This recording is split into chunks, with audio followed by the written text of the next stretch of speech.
Bismillahirrahmanirrahim. I hope you will be safe and sound. Today I am going to read the 40 Rules of Love, a gorgeous, jeweled, luxurious book which is written by Elif Shafak.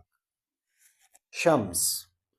Beyond dangling icicles and snow covered roads, a messenger appeared in the distance. He said he came from Kesri and caused a stir among the dervishes, who knew visitors to be scarcer than sweet summer grapes at this time of the year.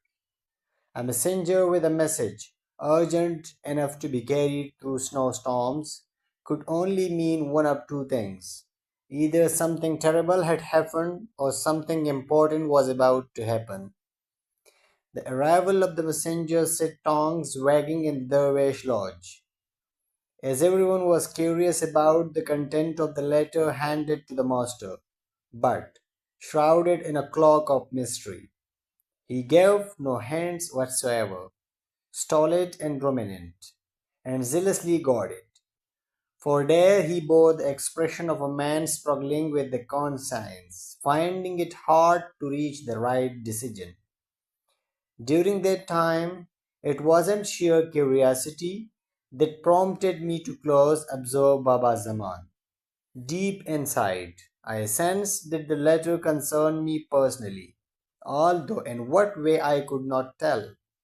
I spent many evenings in the praying room reciting the 99 names of God for guidance. Each time one name stood out, Al Jabbar, the one in whose dominion nothing happens except that which he was willed. In the following days, while everyone in the lodge was making wild speculations, I spent my time alone in the garden, observing Mother Nature now cuddled under a heavy blanket of snow. Finally, one day we heard the copper bell in the kitchen ring repeatedly, calling us all for an urgent meeting. Upon entering the main room in the Khanqa, I found everyone present there, novice and senior dervish like sitting in a wide circle. And in the middle of the circle was the master, his lips neatly pursed, his eyes hazy. After clearing his throat, he said, Bismillah. You must be wondering why I summoned you here today. It is about this letter I received. It doesn't matter where it came from.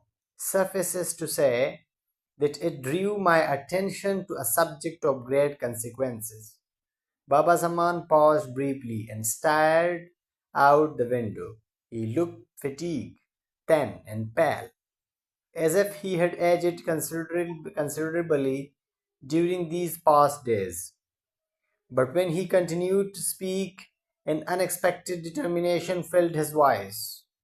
There lives an erudite scholar in a city not far away. He is good with words, but not so with metaphors.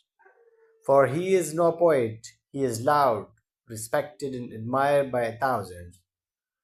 But he himself is not a lover, because of reasons far beyond me and you. Someone from our lodge might have to go to meet him and be his comrade. My heart tightened in my chest. I exhaled slowly, very slowly. I couldn't help remembering one of the rules. Loneliness and solitude are two different things. When you are lonely, it is easy to delude yourself and into believing that you are on the right path. Solitude is better for us, as it means being alone without feeling lonely, but eventually it is the best to find a person, the person who will be your mirror. Remember, only in another person's heart can you truly see yourself and the presence of God within you. The master continued, I am here to ask if any one of you would like to volunteer for this spiritual journey. I could just as well have appointed someone. But this is not a task. This could be performed out of duty. For it can be done only out of love in the name of love. A young dervish asks permission to speak.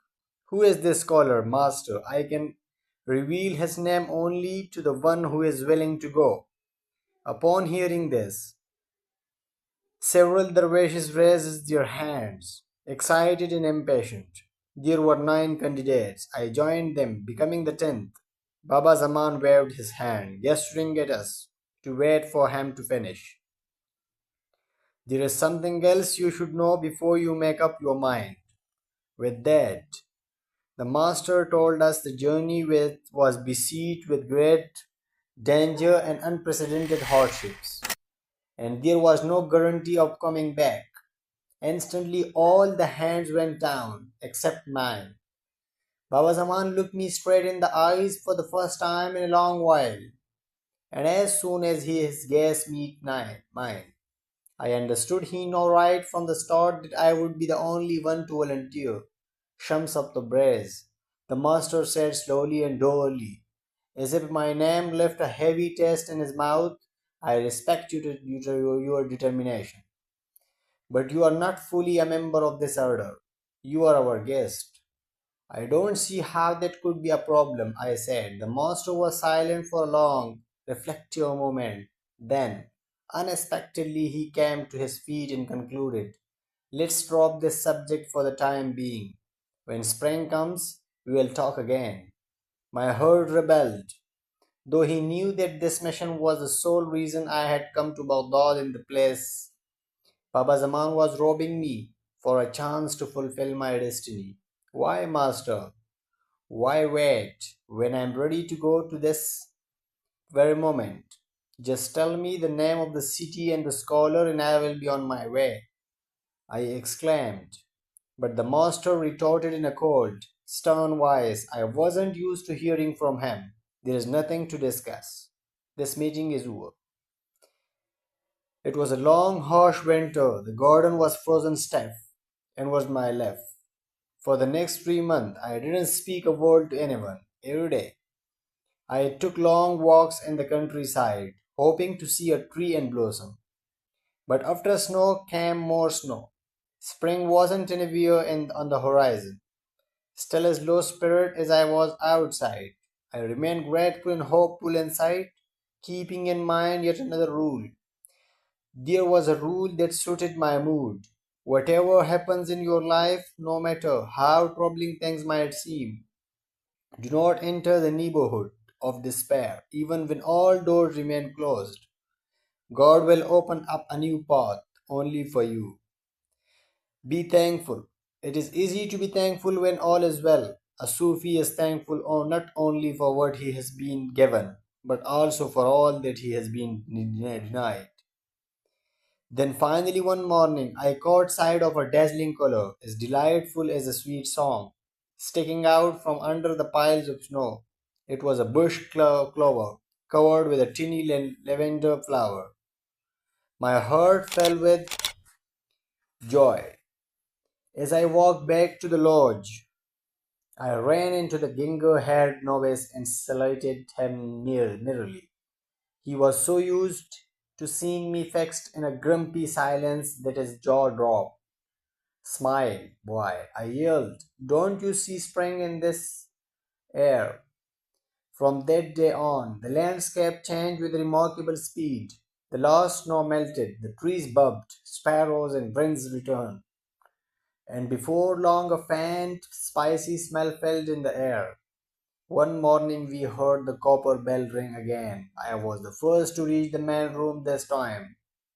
Once again we sat in a wide circle around the master and listened to him talk about the prominent scholar of Islam who knew everything except the pits of love. Again no one else volunteered. I see that Shams is the only one to volunteer, Baba Zaman announced, his voice rising in pitch and thinning out like the howl of the wind. But I will wait for autumn before reaching a decision. I was stunned. I could not believe that this was happening. Here I was, ready to leave after 3 long months of postponement, and the master was telling me to put my journey off for another 6 months. With a plunging heart, I protested and complained, begged to the master to tell me the name of the city and the scholar, but once again he refused. This time, however, I knew it was going to be easier to wait, for there could be No further delay. Having endured from winter to spring, I could hold my fire from spring to autumn. Baba Zaman's rejection had not disheartened me. If anything, it had raised my spirit, deepening my determination. Another rule said, patience does not mean to passively endure, it means to be farsighted enough to trust the end result of process. What does patience mean? It means to look at the thorn and see the rose, to look at the night and see the dawn. Impatience mean to be a short-sighted is to not to be able to see the outcome. The lovers of God never run out of patience, for they knew that this is needed for the crescent moon to become full. When in autumn the copper bell rang for the third time, I walked in hurriedly and confidently, trusting that now things would finally be settled. The monster looked paler and weaker than ever, as if he had no more energy left in him. Nevertheless, when he saw me raise my hand again, he neither looked away and dropped the subject. Instead, he gave me a determined nod. All right, Shams. There is no question you are the one who should embark on this journey. Tomorrow morning, you will be on your way, inshallah. I kissed the master's hands. At long last, I was going to meet my companion. Baba Zaman smiled at me warmly and thoughtfully, the way a father smiled at his only son before sending him to the battlefield.